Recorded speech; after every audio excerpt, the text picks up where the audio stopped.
competitiveness that's in play. Coach, the final goal for every team in this conference is to make that 14 playoff at the end of the year. Tim Beret has a great stat going all the way back to 1936 about how many losses it would have taken to have gotten in. What do you think that target number is for an ACC team or for Clemson? Well, I think, even with the BCS, with just two teams, there were a couple teams that had two losses that made it onto the national championship. I think LSU was one of them, if I remember correctly. But I think when the BCS was in play and you had two teams, it was hard. I mean, you could have one loss. For example, last year we lost to Florida State, but we didn't drop out the top 10, so we weren't out of it.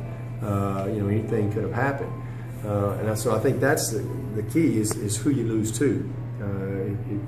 What kind of team? If you're losing to somebody who's really not nationally perceived to be a great team, then that's probably going to hurt you more.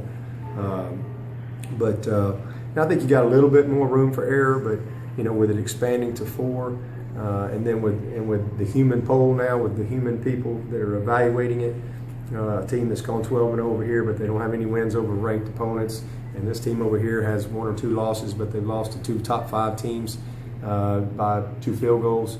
I think those are things that are going to weigh heavily when people make decisions. So I think you got to play really good schedule, number one, and compete very high in those games. And you can probably see several teams that may have 1 or 2, depending on who it is, that could still be in the mix for a top 4. But the margin for error is very small, and all I know is every week is a battle.